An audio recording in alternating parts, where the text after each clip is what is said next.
First Contact and Ultimatum. The skies darkened over New York City on an otherwise ordinary Tuesday morning. Traffic screeched to a halt as pedestrians stopped mid-stride, all faces turning upward.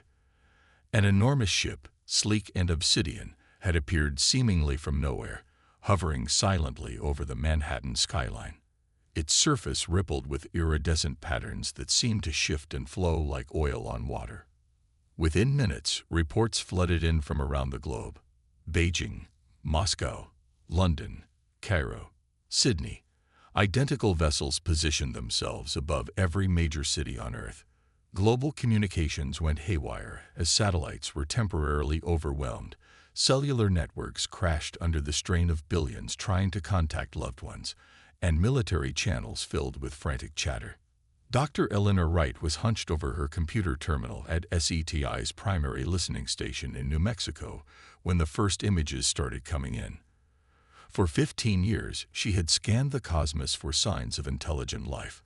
Now that life had arrived uninvited, and her hands trembled as she processed the incoming data. Eleanor, her colleague, Dr. James Park, burst into the room.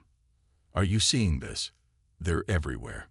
Before she could answer, every digital screen on the planet flickered simultaneously. Television broadcasts, computer monitors, smartphones, even digital billboards, all displayed the same image: a humanoid figure with crystalline blue skin and 6 glowing eyes arranged in a vertical pattern down the center of its face.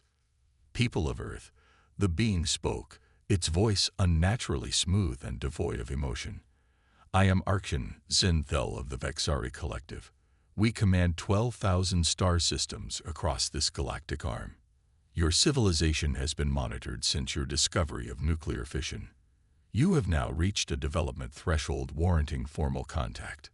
Eleanor frantically recorded everything, her analytical mind already dissecting every word, every nuance of the alien speech. "The collective requires new resource worlds and compatible biological specimens. Your planet qualifies for both. You are hereby given the opportunity to join the collective as a protectorate species. Compliance will ensure your survival, though under our terms.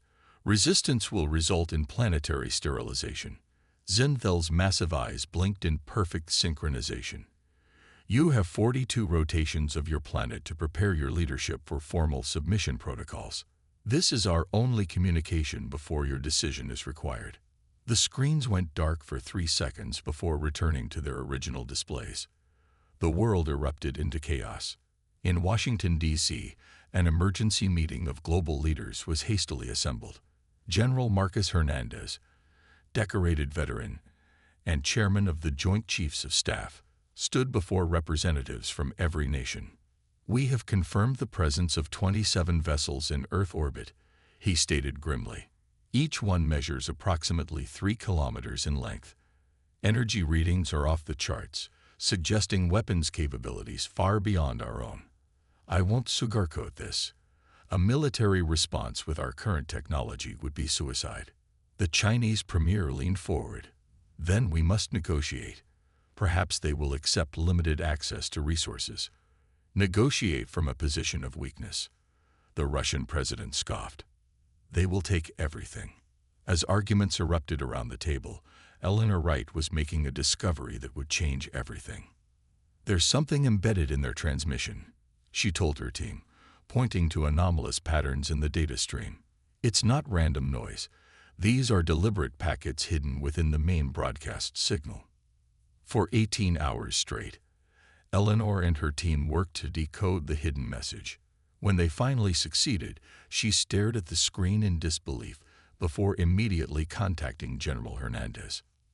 6 hours later, she stood before the hastily formed Earth Defense Initiative, the newly created Global Response Team. "The Vexari Collective is not what they claim to be," Eleanor explained, displaying the decoded message. This warning was hidden within their transmission, using a completely different communication protocol. It says, "Danger, Vexari Harvest Worlds. Biological extraction destroys all sentient life. Seek Kyrian archive in your system's debris belt. Resistance possible. You are not alone." Murmurs rippled through the room as General Hernandez stepped forward. "You're saying someone, some other alien entity, hid a warning inside the Vexari's own message." "Exactly," Elmer nodded. "And whoever they are, they're trying to help us. They've given us coordinates to something called the Kyrian Archive located in our asteroid belt." "This could be a trap," cautioned Dr. Aisha Khan, Earth's leading xenobiologist, "drawing our attention away from preparing our defenses. Or it could be our only hope," countered Eleanor. "The message specifically mentions biological extraction. They're not here for our water or minerals. They want us. And apparently, they've done this before to other worlds." General Hernandez made the decision. "We need to investigate this archive immediately while continuing global preparations. Dr. Wright, you'll head the investigation team. We'll use the prototype deep space vessel Odyssey. It's our fastest ship and has stealth capabilities still being developed." 3 days later, the Odyssey launched secretly from the dark side of the moon, where Earth's unified space forces had established a base years earlier. Eleanor led a diverse team including Dr. James Park, Major Sophia Chen, a military engineer, Captain David Okafor, pilot and tactical specialist, and Dr. Hiroshi Tanaka, expert in quantum physics. Approaching the coordinates, Captain Okafor announced as the ship navigated through the asteroid belt. "But I'm not seeing anything unusual." "The signal is definitely stronger here," Dr. Park confirmed, monitoring the communication systems. "Whatever we're looking for, it's close." Major Chen pointed to a medium-sized asteroid slowly rotating ahead of them. "That one has an unusual heat signature, minimal, but present. On an object this size in deep space, any heat output is suspicious." They maneuvered closer, using the Odyssey's sensors to perform a detailed scan.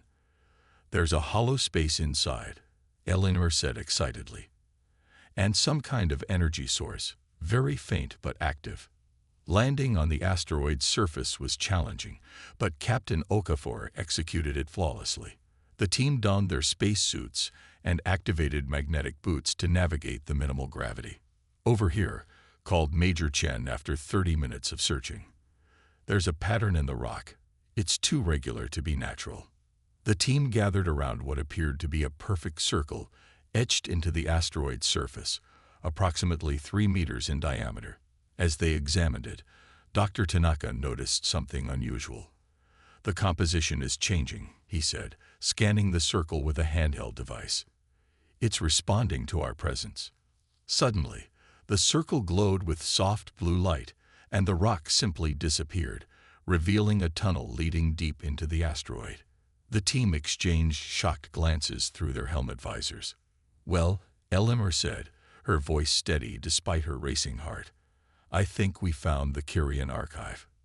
They descended cautiously, their suit lights illuminating a smooth tunnel that couldn't possibly be natural. After approximately 50 meters, the tunnel opened into a vast chamber that took their breath away. The walls were covered in intricate symbols that glowed with the same soft blue light, and at the center stood a crystalline structure resembling a tree, its branches reaching toward the ceiling. "This technology," Dr. Tanaka whispered in awe, "it's beyond anything we've ever theorized." As Eleanor approached the crystal tree, it pulsed brighter, and a holographic projection appeared, a humanoid figure with delicate features and skin that seemed to shimmer with bioluminescence. "Greetings, children of Earth," the figure spoke in perfect English, though its mouth didn't move in sync with the words. "If you have found this archive, then the Vexari Collective has set their gaze upon your world. I am Ilara, last historian of the Kyrian civilization." The hologram gestured, and the chamber filled with images of beautiful cities unlike anything on Earth, populated by beings similar to Ilara, then showing these same cities being systematically destroyed by ships identical to those now orbiting Earth. 3,000 years ago, the Collective consumed our worlds. They harvest biological essence from compatible species to fuel their hive consciousness. This process strips planets of all sentient life. We were one of 17 civilizations they have destroyed within your galactic neighborhood. Eleanor stepped forward. How do we stop them? Our technology is no match for theirs. A hologram smiled sadly. Before our fall, we created a weapon, a quantum disruption device that targets their neural network. The collective operates as a hive mind, disrupt the network, and their coordination fails. You hid this information in their own message, Major Chen realized. How? We have operatives within their ranks, descendants of those they enslaved, working in secret for generations. They cannot act directly without detection, but they can create small opportunities for resistance. The crystal tree pulsed again, and complex schematics appeared in the air. These are the plans for the disruption device. The components must be precisely crafted. You have little time. As the team recorded the schematics, Captain Okafor's communicator beeped urgently. Message from Earth, he said grimly. The Vexari ships are deploying smaller vessels. They're establishing ground bases in remote locations. Whatever their deadline was, they're not waiting for it. Eleanor looked at the hologram of Ilara. Why us? Why help Earth? Because, the hologram replied, your species possesses something rare in this galaxy, extraordinary adaptability and determination. The collective fears this potential. With the right tools, humanity might accomplish what 17 civilizations before you could not. The crystal tree suddenly pulsed red. Warning, Ilara announced. Vexari scan detected approaching this sector. You must go immediately. As the team rushed back toward their ship, Dr. Tanaka downloaded the last of the schematics. Eleanor turned at the tunnel entrance for one final question. If we succeed, if we actually defeat them, what then? Ilara's hologram smiled. Then, children of Earth, the stars will truly be yours, and you will not walk them alone. The team raced back to the Odyssey, the asteroid's entrance ceiling behind them, as if it had never existed. As they prepared for emergency departure, they could see a Vexari scout ship approaching in the distance. Can we outrun it? Eleanor asked Captain Okafor. We're about to find out, he replied, engaging the experimental stealth drive. Hold on tight. As the Odyssey slipped away among the asteroids, Eleanor studied the schematics they'd recovered. Earth now had a fighting chance, but the clock was ticking, and the fate of humanity hung in the balance. The ancient weapon and humanity's stand. The Odyssey barely escaped detection, employing a daring maneuver through the densest part of the asteroid belt that the larger Vexari scout couldn't follow. When they emerged back into Earth's orbit 3 days later, they found a changed world. Military forces worldwide had been mobilized. Civilian populations in major cities were being evacuated to underground facilities and remote locations. Most concerning were the 7 Vexari structures now being constructed in Earth's most isolated regions: Antarctica, the Sahara Desert, the Australian outback, Siberia, the Amazon Basin, the Pacific Ocean, and the Canadian Arctic. They're building extraction facilities, Eleanor explained as she presented their findings to the Defense Initiative. According to the Curian Archive, these structures will deploy a network of energy collectors that will systematically harvest all neural energy from compatible organisms, essentially draining the consciousness from every sentient being on the planet. General Hernandez studied the schematics they'd brought back. And this device will stop them. Dr. Tanaka nodded. In theory, yes. The quantum disruption device generates a cascade effect that severs the neural links within their hive mind. Without that connection, their technology becomes inoperable and their organizational structure collapses. In theory, Hernandez repeated skeptically. It's more than theory, Eleanor insisted. The Curians developed this technology based on intimate knowledge of Vexari biology. They just never had the chance to deploy it on a large enough scale before their civilization fell. Major Chen stepped forward. The challenge will be building it quickly enough and getting it close to their command ship. The device needs to be within 1 kilometer of their primary neural hub to trigger the cascade effect. How do we even find their neural hub? Asked the Brazilian representative. The largest ship, Eleanor explained. The one above New York. According to the Kyrian data, the collective always positions their command vessel above the region with the highest population density. For the next 12 days, Earth's best scientists and engineers worked around the clock to construct the quantum disruption device. The components required precision beyond anything humans had previously achieved, but with the detailed Kyrian instructions and humanity's desperate ingenuity, they'd made steady progress. Meanwhile, the Vexeri continued building their extraction facilities with mechanical efficiency. Attempts at communication went unanswered.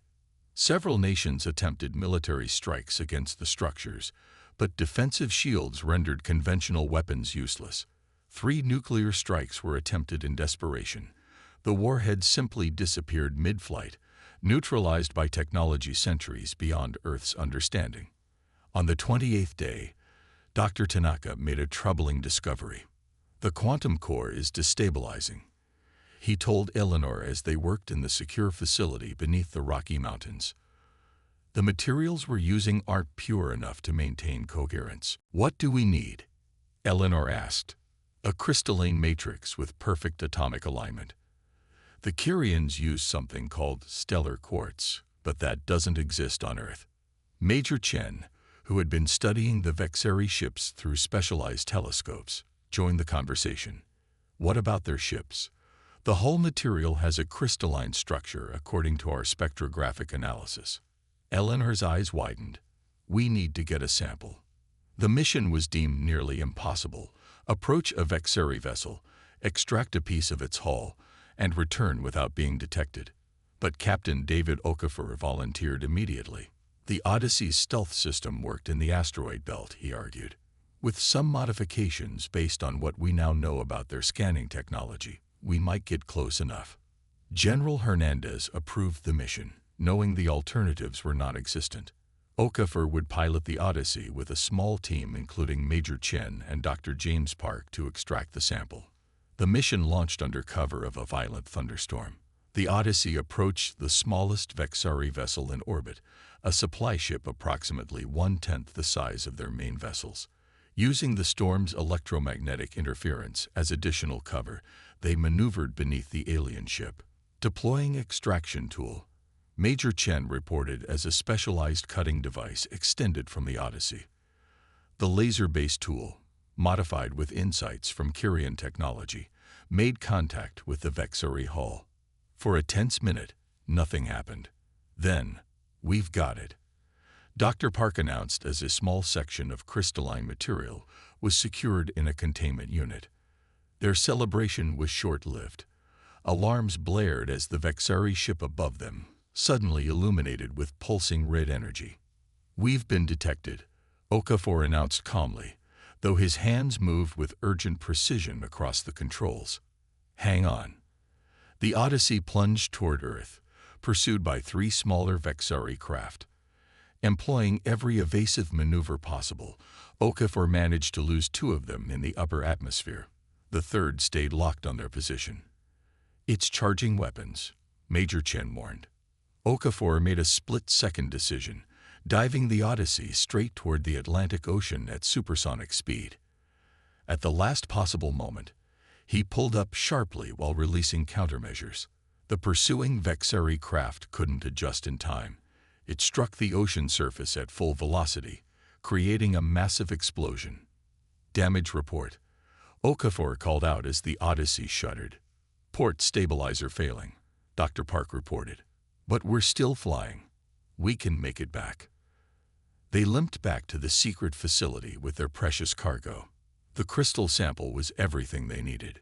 Pure, perfectly aligned at the atomic level, and surprisingly responsive to the quantum frequencies required for the disruption device. With this final component, the device was completed just as the Vexeri extraction facilities reached 90% completion.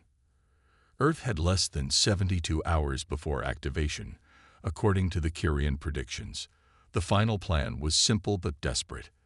A stealth transport would carry the quantum disruption device to New York, approaching the command ship from below.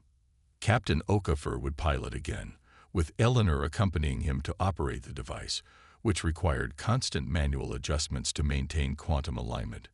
General Hernandez had argued against sending their leading xenobiologist, but Eleanor insisted that no one else understood the Kyrian technology well enough to ensure success. As they prepared for departure, Eleanor received an unexpected communication, a text-only message on her private terminal, using the same encoding as the hidden message in the Vexari broadcast. Key frequency must be modulated to 13675 ES at deployment. Neural hub located at ship's vertical axis, lowest level. Shields weakest there. You are not alone. Their allies within the Vexari ranks were still helping. The mission launched at dawn. The transport, a modified version of the Odyssey with enhanced stealth systems, approached New York from the Atlantic, flying near meters above the water to avoid detection. The city was eerily empty, its millions of inhabitants evacuated inland. 30 seconds to optimal position, Okafor announced as they silently glided beneath the massive Vexari command ship. Eleanor made the final adjustments to the device, setting the frequency as instructed in the mysterious message, ready for deployment. Suddenly, proximity alarms blared. "We've been detected," Okafor warned. "Defensive systems activating." The transport shuddered as something locked onto them. Not a weapon, but some kind of tractor beam pulling them upward. "They're bringing us inside," Eleanor realized with horror as the ship's belly opened above them, revealing a vast hangar bay. "The device," Okafor said urgently. "We need to trigger it now, before they neutralize it." Eleanor hesitated. "We're not close enough to the neural hub. It won't create the cascade effect from here. We don't have a choice." As the transport was drawn inexorably upward, Eleanor made a decision. The message said the neural hub is at the lowest level. That's directly above us right now. If we detonate the device on our current trajectory. She quickly recalibrated the device, setting it to maximum power. This might burn it out almost immediately, but if we time it perfectly. The transport passed through the energy barrier into the hangar bay. Through the viewport, they could see dozens of Vexari drones moving toward them, weapons ready. Now, Eleanor activated the device. For a moment, nothing happened. Then a wave of blue-white energy pulsed outward from the quantum core, passing through the ship's hull as if it weren't there. The effect was immediate. The tractor beam failed, the drones froze in place, and all lights within the hangar bay flickered wildly. "It's working," Eleanor exclaimed as Okafor regained control of their ship. "The neural network is destabilizing." Throughout the massive command vessel, chaos spread as the Vexari lost their hive connection. The quantum disruption propagated through subspace, jumping from ship to ship across Earth's orbit. On the ground, the extraction facilities went dormant, their energy signatures fading. But their success came at a cost. The transport systems were failing, affected by proximity to the disruption field. "We need to land now," Okafor warned as he struggled with unresponsive controls. They crashed into the empty streets of Lower Manhattan, the transport skidding to a halt near Battery Park. Remarkably, both survived with only minor injuries. As they emerged from the wreckage, they witnessed an astonishing sight. The massive Vexari ship above was descending slowly, clearly no longer under control. Smaller vessels were detaching, fleeing in disarray in all directions without coordination. Emergency channels suddenly activated on their communication devices. General Hernandez's voice came through clearly. "Right, Okafor, do you copy? The disruption is spreading. All Vexari ships are losing power and coordination. The same is happening at every extraction site worldwide." 3 days later, the full extent of their victory became clear. Without their neural network, the Vexari collective had collapsed into disorganized individual units. Many of their ships had fled the solar system, while others had surrendered to Earth forces, their crews no longer connected to the hive mind. Most remarkably, among those who surrendered were representatives of 7 different species, former slaves of the collective, now freed from neural control. They brought invaluable information. The collective had dominated this sector of the galaxy for thousands of years, harvesting hundreds of worlds. Earth was the first planet to successfully deploy the Kyrian disruption technology. In a secure meeting facility beneath the United Nations building, Eleanor met with one such representative, a tall, slender being with iridescent skin who introduced herself as Thela. "Your success has rippled across 12,000 star systems," Thela explained. "The neural cascade affected every Vexeri ship, every facility. The collective that stood for millennia collapsed in hours." "Who sent the messages?" Eleanor asked. "Who helped us find the Kyrian archive?" Thela's expression shifted in what might have been a smile. "Descendants of the Kyrians, working in secret across many generations. They infiltrated the collective at great cost, waiting for a species with the potential to succeed where they have failed." "And why us?" Eleanor wondered. "What made humans different?" "Your adaptability, your determination, but mostly your diversity." Thela gestured to the gathered humans, different races, nationalities, backgrounds. Most species the collective encountered had unified into homogeneous cultures over their development. Humans maintained diversity of thought, approach, culture. This made you unpredictable, harder to control. General Hernandez leaned forward. "What happens now?" "Now," Thela said, "the stars open to you. But be warned, the galaxy is neither empty nor entirely peaceful. There are allies to be found, yes, but also other threats. The collective was merely one of several expansionist powers. Then we'll need to be prepared," Eleanor said firmly. "Indeed." Thela activated a holographic display showing a vast star map. "Which is why I bring an invitation. A coalition of free worlds has operated in secret beyond the collective's reach. They offer humanity membership and access to technologies that will help you defend yourselves and others." As the implications sank in, Eleanor looked out the window at the damaged but unbowed New York skyline. Humanity had faced extinction and emerged not just surviving, but with an open door to the stars. Whatever challenges waited out there, Earth would meet them standing tall. The age of humanity's isolation was over. Their galactic story was just beginning.